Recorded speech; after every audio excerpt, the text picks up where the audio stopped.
You're tuned in to B&T Unscripted. Get ready for raw, real, and unfiltered conversations with the award-winning radio show host Tiffany K and her co-host Brandon. It's life, love, and laughter. Unscripted, unpredictable, and unforgettable. Buckle up. You're listening to B&T Unscripted. And we're back with another B&T Unscripted. I'm Tiffany. I'm Brandon. Thanks for joining us. We're kind of like all over the place when we're going to be posting these, but you know, life gets crazy. And that's what's happening right now. We hope to get back on a schedule. Yes, we're still making it a priority, but as we all know, life throws curveballs, but we're still getting after it and still trying to provide y'all the best podcast in the world. So here we are. Let's do it. So let's jump in because we do have a lot to go through, from daily headlines to music corner to media review and of course a B&T table for two. So I'm going to jump on in with our daily headlines. I've got the first one and I'm very excited for this because I've been waiting for somebody to write an article about this. Okay. Unspoken group chat rules that you're probably ignoring but shouldn't. Okay. Look, I am not a fan of group chats. I've said this countless times, years in the making. Yeah. I hate group chats. Why? Yeah. Because it always ends up being made for one purpose, and then people go off and like, here's a meme, here's a long text on it, here's something else that we need to talk about, and it like blows up your phone, and the original purpose of the group chat goes away, and then it's just very annoying. Yeah. I mean, I don't know. I like the group chats. You know, I think they're important, for me anyways. But I'll probably be the only person that thinks that. But well, you may not be alone on this, but more power to you, by the way. Yeah. I just do not like them at all. But communicating our group chats has quickly become a way of life. Yeah.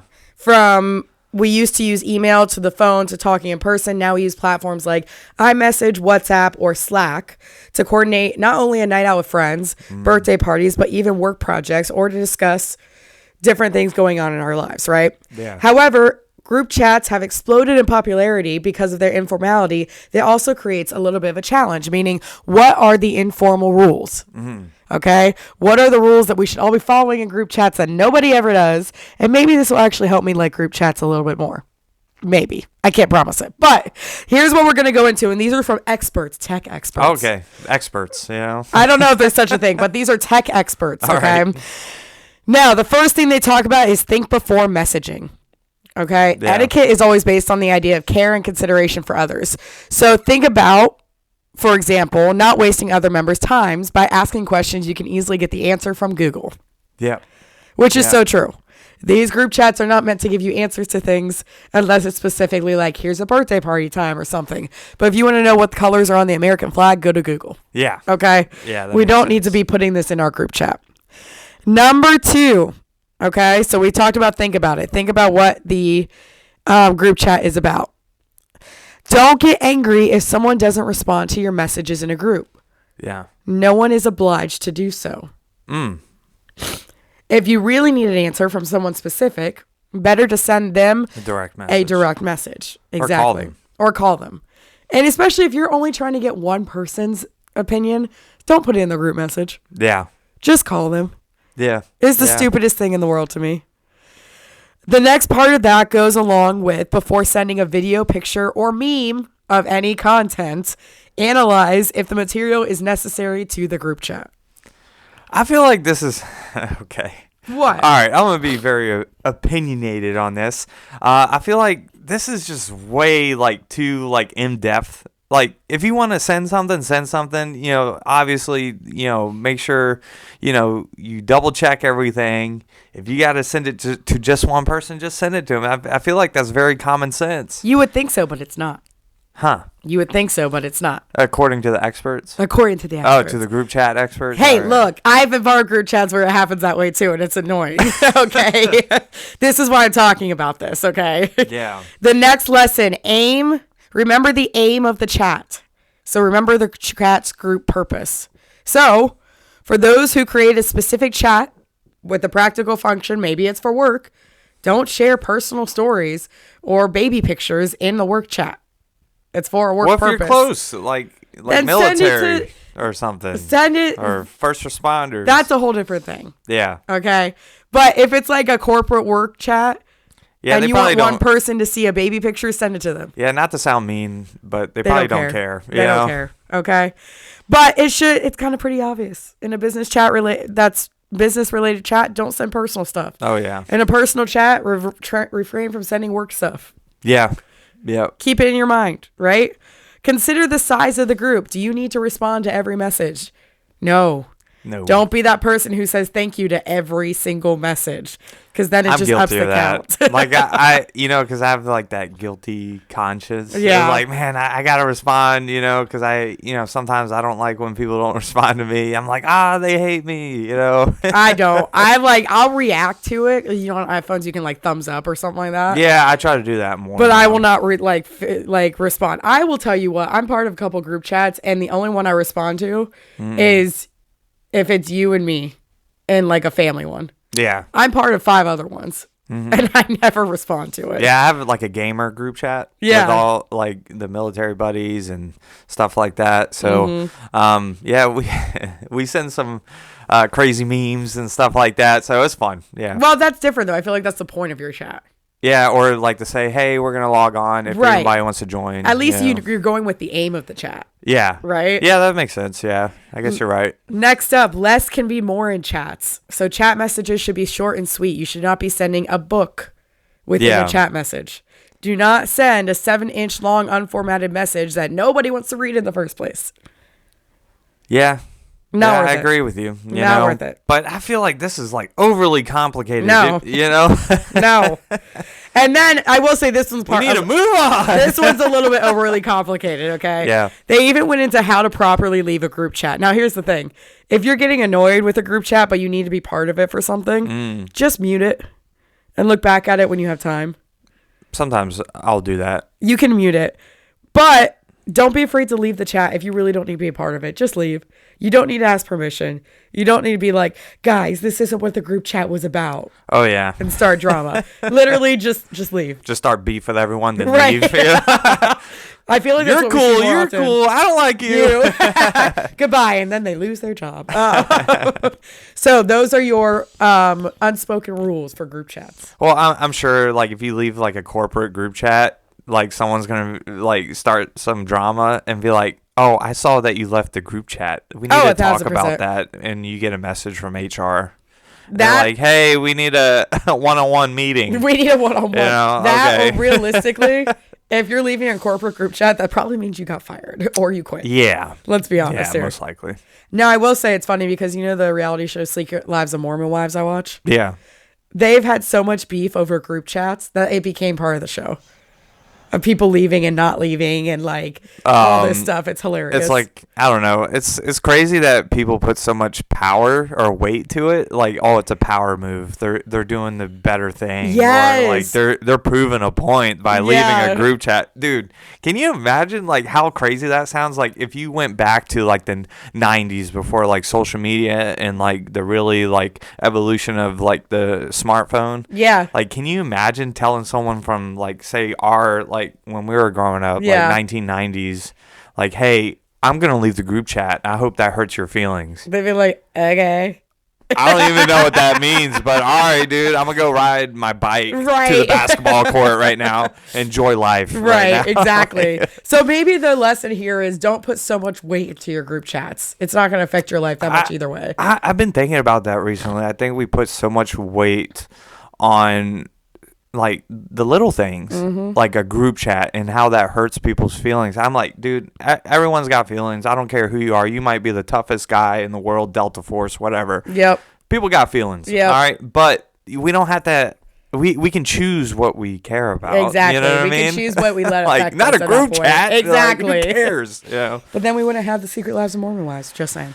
That's true. That's true. But that is the end of my article. So we're gonna move on to something that I guess is of more your interest over there. Yeah, so I am a fan of Gordon Ramsay. So anything Gordon Ramsay, like I love. We love watching his cooking shows, Netflix. He just came out with the Netflix documentary about his life. So yep, being Gordon Ramsay. Yeah. I would say you're probably more borderline obsessed, but yes. Yeah, I love his story, and in a way I look up to him because I like how he came from nothing and built a empire, a global empire, and that's very hard to do, and he does so much. So respect to Gordon Ramsay, and if you ever listen to this, we would love to interview you. Please, Gordon. Yes, but so staying on the Gordon Ramsay topic, so he kind of likes social media.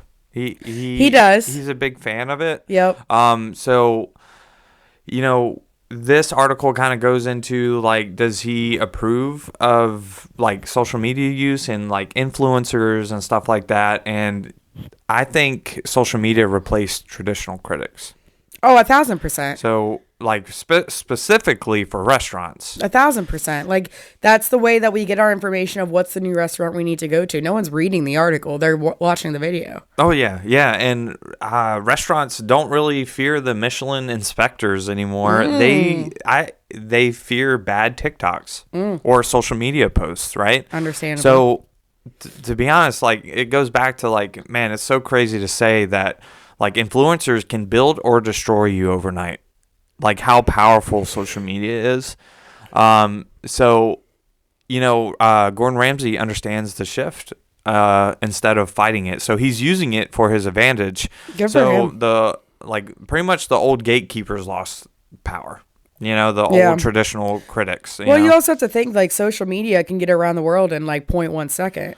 Whereas if you write an article instantly. Right. If you write an article, you got to produce the article and then hope that somebody goes to your website to read the article. Yeah. So I get that. Well, it's like commanding attention, and we all know social media has the attention, and it's not the newspapers, because newspapers and all those stuff, that's where they used to do their ads or advertisements, and, for restaurants, whatever it is, they put them all in there.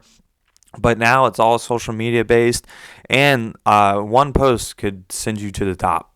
Yeah. Like one post. That's all it takes to be viral. But staying there obviously is harder. You have to continue it. But yeah, so, and he's embracing it. So we even saw during the documentary, he's inviting all these top influencers, social media people, to be able to, help market his new restaurant. I think it's in London. And it's like on top of like a skyscraper. Yeah. It's pretty cool. So yeah, and he even said within the documentary, I remember him saying like, these social media influencers can make or break you with one video. Yep. And he said, I'm bringing them in to bring about buzz about this new restaurant, which it was called the Hard Hat Party, because it wasn't completely constructed yet. Yep. And he was like, but it has to still all be perfect. Like the food has to be perfect to his standards. The decor, the experience, all has to be perfect. And he brought in all of these influencers to help create that buzz. And I think that's smart, because instead of worrying about that one critic's article, you're inviting real life people to come try something that a lot of us aren't going to read the article.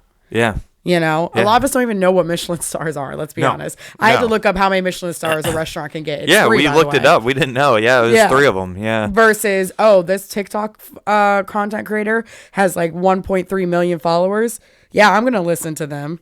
Well, if they say yay or nay to go to Gordon Ramsay's restaurant. They command the attention. That's what it's all about. And that's how...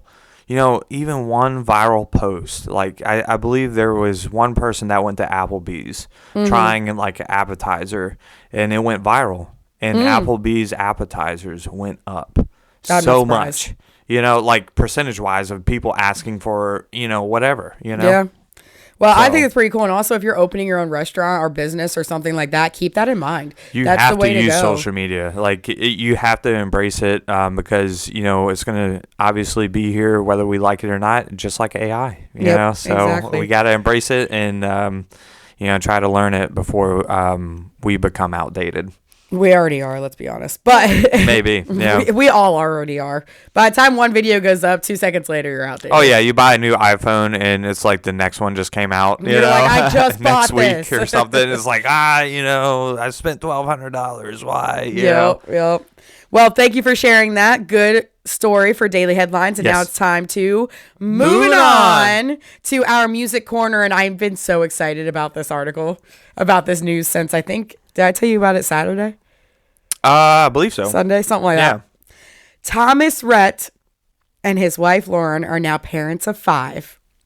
Nice. 5 kids. They actually had the baby 2 weeks early, they said. And you already know, but I'm so excited about this. And by the way, it is a baby boy. Oh, that's awesome. Congratulations, Thomas. Yes, they did it. They did it. Yeah. I was worried for them because if they were going to have another girl, I think he was going to keep going till he got a boy.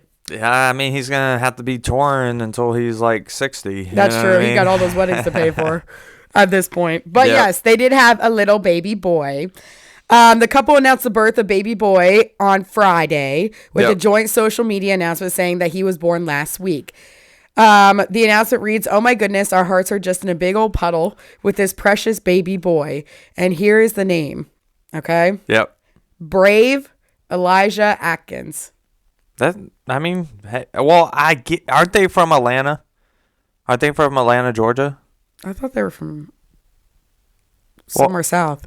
Well, maybe they named him after the baseball Atlanta team. Braves, maybe. Yeah.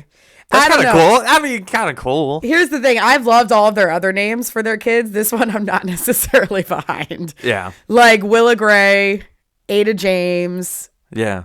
You know, all of those names. I can't remember the other 2. Well, maybe he was in charge of it since it was the boy. Since it was a boy, maybe they got one. Yeah, I bet he was waiting for years to use that. He's held on to that name. I mean, hey, good. I mean, I'm just happy. I'm still happy for them. Healthy baby. They finally got their boy. Now, they also revealed that he was born nearly 2 weeks early and still arrived at close to 10 pounds. Whew. The parents wrote, "Thank you, Jesus. This baby didn't wait another 2 weeks to be born." Shout out to Lauren. I'm sure she was like, "I'm done with this." Yep. They previously shared their new baby was expected to arrive on March 2nd. Said their doctor estimated that he would weigh close to 11 pounds at the time. Yeah. But the photos on social media are absolutely adorable. That's cute. He's so cute, and he has 4 older sisters to take care of him now. Wow. That poor baby boy, though, is going to be either spoiled to death or have to deal with 4 older sisters the entire time. Well, it's like they have 4 babysitters now. Yeah, they do. That's true. Now, will they have more kids in the future? At this time, they have said, "I think we're going to take a break," which I think is fair at this point. Thomas Wright even said, having a household that's like 4 girls at the time, all under 8 years old or 9 years old without a nanny is already chaotic. That's pretty full household right there. Exactly. You know? So I don't think we're gonna be seeing any other kids from them in the future, but you never know. But congrats to them. Yes. I'm fine. I'm happy that they got their baby boy. Yes. So congratulations to them. We'll have to wait and see for all the cute pictures with the older sisters, how he's treated and all of that stuff. Yeah. So moving on. We're going to move on to you got some rap beef?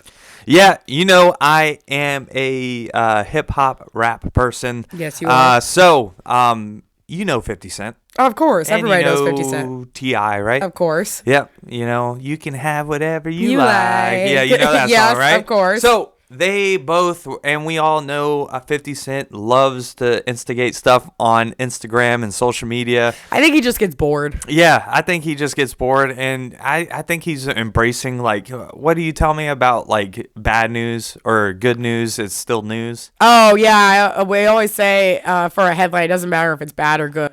It's still news. You're still looking at it. Yeah. You're still clicking like whatever it is. Yep. And I think he embraces that. And he could. I mean, he's a great businessman and he's very smart. Both of them, they're great. They had successful careers, whatever. But 50 Cent posted something about like T.I.'s like, I believe his family and stuff. No. And T.I. was like, all right. Gloves are off. Yeah, he pretty much came out of like retirement and like. I was gonna say we haven't heard from T.I. in a very long time. Yeah, he I think he took a break and was doing like a comedy, like trying a comedy career and stuff like that. And obviously we know 50 Cent doesn't really do much rap music too much anymore. He'll do 1 or 2 things here and there. But he's mainly a businessman, does the TV shows and stuff. Mm-hmm. But anyways, T.I. decided to, I think he dropped 3 diss tracks in 1 week. And they were really good. Oh, snap. They were really good. And but 50 Cent, to this date, I don't think he responded with any music. And everyone was hoping that he would. Yeah. But I think he's embracing like, okay, like, I don't know. Barbie's like wonders if he's like, yeah, I did this one to myself. Because why you go after someone's family? Yeah, like come on. I will. I mean, I love 50 Cent and T.I., but I will kind of side with T.I. on this one. It's like if you're gonna at least like when Kendrick and stuff and Drake were beefing, it wasn't like family. I don't think it was really family related. I mean, there was disses against the families. Yeah, but it didn't start that way, though. It was this one was a little different. Like I think 50 Cent was taking shots at the family, making fun of them type deal. Come on, 50. But I think he ended up taking down the posts. He knows he messed up. Because I think from what I know right now, like he took them down, and then T.I. kept going with the stuff because he was trying to get a response out of him, but. And we know 50 Cent loves to troll, and he was getting on to his private jet. He's like, all right, guys, I'm going to head out. Y'all hurt my feelings. And he's like, I'm like, funny. Dude. And he just signed like, multi-million-dollar deal and stuff like that. He's like, all right, y'all hurt my feelings. Oh, no, But yeah. Anyway, so that's going on in the rap world. So 50 Cent caused another Come on, 50. I mean, here's the thing. I don't agree with going after family. Like, leave it out of it. I feel like 50's just bored at this point. Yeah. He's like, I need something to do. Typically, like, most of the time, it's kind of funny when, he goes at people a little bit. Yeah. But this one, I don't blame I love you, 50, but dang, you got to keep the family out of it. Yeah. You know what I mean? But now I got to go back and listen to those diss tracks, too. They're pretty good. They're pretty good. Shout out to T.I. Like, that's the thing. Kendrick started a trend and, like, has kind of got back to what hip-hop is, like, some of the best artists were battle rappers, right? Just like Eminem. We all know Eminem would destroy people, Yeah. And it's like that is a great accolade to have, in that genre. And I think rap is the only genre that does that. Actually, Taylor Swift I was going to say Taylor Swift. When she dropped a diss track about the Kardashians, that was pretty crazy. Taylor Swift drops diss tracks in terms of all of her ex music, like. Music about her exes, let's be honest. Yeah, so I'll say maybe T Swizzy has that accolade too. But anyways, so that happened. Feel free to go check out 50 Cent's social media page and T.I.'s diss tracks on YouTube. I'm not too sure if they're on streaming platforms, but definitely on YouTube. Go ahead, check them out, and let us know what you think.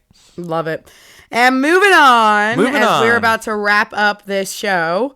We're going to move on to our B&T table for two. Okay, we did another one for this week. Actually, one of our favorite Mexican spots here in downtown Fredericksburg. Yeah. Soup and Taco 2. Yes. Soup and Taco 2. I always like to call it my favorite hole-in-the-wall Mexican restaurant that you never thought would be that good. Oh, yeah. Yeah. Especially because when you pass by, you have to think about it. Like, as you drive by, you see it, and you're like, it looks like it's a house. But maybe it's good food. Yeah, it's like next to an auto body shop. It is. And you're like, okay, I'll try it. Now, granted, I will say, I wish they had a bigger parking lot. Or I wish they had something. Yeah, a little bit more space for parking. But they can't handle that. They can't, accommodate that. Yeah. But what I do love about it is when you go in, I love the vibes. I love the colors. It, has, as a female, and thinking about, where's the perfect, pictures. It really does have a cool, back wall. Yeah, it was pretty cool. Yeah. For photo opportunities. And then I feel like it's very much just homemade music or homemade food that you get out of your mom's kitchen. Yeah. But it's so good. Oh, yeah. Yeah. I mean, I don't know. It's just really good. I love just going there. I love the carnitas. Yeah. So is that the ones that we had last time that we posted the picture about? Yeah. I believe that's what good. We had, the steak. Yeah. And with the tortillas. And here's the thing. I've been branching out for my Mexican food. Yeah. Because usually, since you've known me, I've been I'm just going to get enchiladas filled with cheese. Yeah. With cheese on top. It makes no sense, right? Yep. And so this time around, I was like, I want meat. Let's do carnitas, Yeah. And so we both got it. It was really good. Yeah. If I remember correctly, it's carnitas, and they give you a whole steak, and you can cut it. It's seasoned very well. It was cooked perfectly. It comes with the refried beans, the rice, and the tortilla. Not tortilla chips, but the tortillas. So We had that, and I had an ice cold Coke. You did. I can't for Lent. Yes. Yeah, it's been torture for you. But I feel so bad when I'm drinking it, but I'm like, oh, it's so good. But, I know. You literally drink it, you're like, and I'm like, shut up. Yeah. But yeah, we love that place. We've been going there for years. And, we're so happy to share all of our restaurants that we've been going to for years with you guys, and feel free to go check them out. It's awesome. And tell them that we sent you. Yeah, and remember, like we're talking about, this can be a date night place. This can be for families. This could be a girls' night out. And I will say, in terms of price, reasonably priced too. You get a lot of food for what they give you. Yeah. I think it's priced reasonably well. It's worth it in my opinion. I think it's family owned too. I think I say that every time. I think there's 2 restaurants, Soup and Taco. There's one on Caroline Street, if I remember, in downtown Fredericksburg. Yep. And I believe the second one is on, not Sophia. Is it Sophia? No. Williams? Yeah. Well, it's near the college. Yeah. William and Mary. Not William and Mary. University of Mary Washington. Yeah, Mary Washington. Yeah. Yeah, and look, I don't think I've been to the other one. The donut shop. The donut shop. It's next to the donut shop. I don't think I've been to the original one. I've only been to Soup and Taco too. But it's really cool how it's family owned, because then it looks like the family all works there, because we see the same people all the time. Yeah. And they always seem to be like having a good time, and it's fun when they know you. Yeah. And you walk in, it's like the regular customers. We get to see them walk by and everything. So, and they have a really nice outdoor area too. When it actually becomes warm. Yes, it's going to get warm this week, thankfully. It's a lot of fun. So I definitely suggest, if you haven't checked out Soup and Taco 2, you're Mexican food fans, check it out. It could be your next destination night. Yep. Check them out on social media as well. We actually made a post about them on our Facebook and Instagram, B&T Unscripted. You can find it right there. Give us a like. Tell us where we should go next too. We're not just doing old places we've been to. We're doing new places as well. Yeah, I think we're going to start branching out here when we have a little bit of time, some free time. Yeah, what's that? Yeah, it's our schedule's been kicking our butts, but we're still getting after it, and we might even branch out to go into like DC, Maryland. Try like a crab spot. Don't tell me that, my for mouth the summer. Is watering. Those are fun, and we're even finding like hole in the wall places in Washington D.C. So or Richmond. Yeah, we might venture off to Richmond as well. We love Richmond. We do. But just post what your favorite restaurants are. It doesn't have to be Virginia. It can be your home state. Yep. Or wherever you're located. Share us your favorite spot and why. And if you're a restaurant and you want us to come visit you and do a little review, we're more than willing to do that. Go ahead and hit us up. You can either comment in our comment section, hit us up with a DM on Facebook or Instagram. Wherever, we would love to do so. But that is our B&T Table for Two review. Check out Soup and Taco 2 this week. We would love to have you check it out.